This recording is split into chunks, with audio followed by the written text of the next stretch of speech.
Well, welcome back to another Bible study. Today we're going to try to cover Numbers 14 in 5 minutes. We'd better jump right in because there's a lot that goes on in this chapter, a lot of important details that we need to cover. So first off, we need to ask our question. Who are the main characters in this chapter? We have Moses. He's the leader of the Israelites. We have the Israelites, who they're also known as the Hebrews. They were the descendants of Abraham, Isaac, and Jacob, and they were on their way from Egypt to the land that God had promised them, which was the Canaan land. We have Joshua, also known as Hoshea, spelled with an H. He was Moses' assistant from the time that he was young, and he was one of the 12 spies that we talked about in the last chapter that were sent to spy out the land of Canaan. He was from the tribe of Ephraim. We also have Caleb, who was the spy from the tribe of Judah, and Aaron, Moses' brother, the high priest. Let's move on down to our win section on our PDF, which, by the way, you can download for free on our website at tobelikechrist.com. When did these events happen?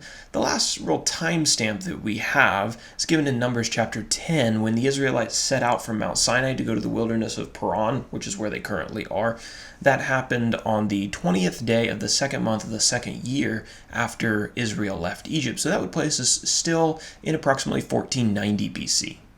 And then as we move over on to our map, we'll talk about where these events took place. The children of Israel are camped in the wilderness of Paran. Specifically, they're a place called Kadesh, and there's still some debate as to where exactly that was, but you'll see marked on the map the general area.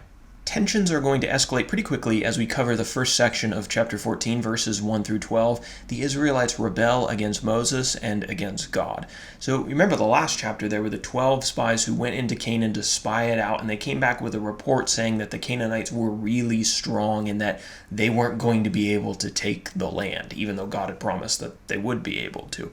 Well, after hearing this bad report from 10 of the 12 spies, the Israelites grumbled against Moses and against Aaron, and they said that they wish they had just died in the wilderness or died back in Egypt if they were just going to be slaughtered by their enemies in Canaan. Some of the people actually wanted to choose a leader to take them back to Egypt, which is just like a complete facepalm moment and thing to say.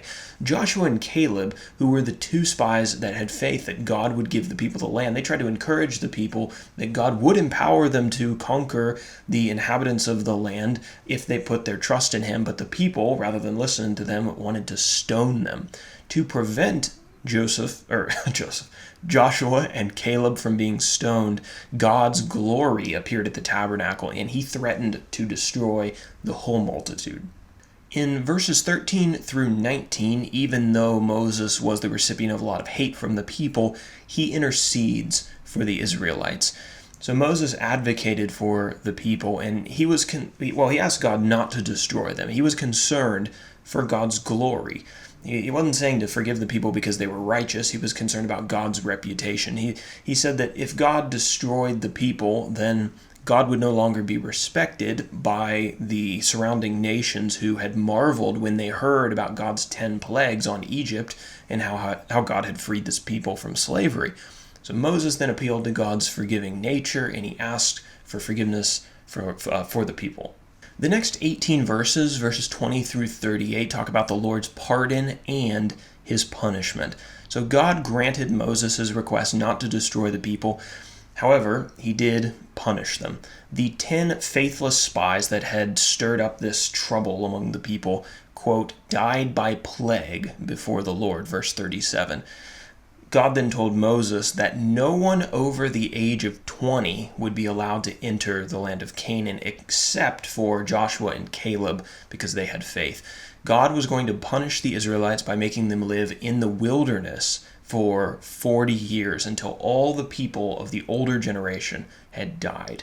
And the Israelites were told to turn around and head back in the direction of the Red Sea. And then finally, our last section, a change of heart, verses 39 through 45. So when the people heard about their punishment, how harsh it was going to be, they, quote, mourned greatly. And the next day, they told Moses that they were actually going to go up to the land of Canaan and fight for the land like they were supposed to do in the first place. Moses advised them not to do this, though, because he said the Lord was not going to bless them. He was not going to go with them. That said, some of the people still went up to fight. They fought with the Amalekites and the Canaanites in the hill country, but as you might have guessed, they were routed and defeated.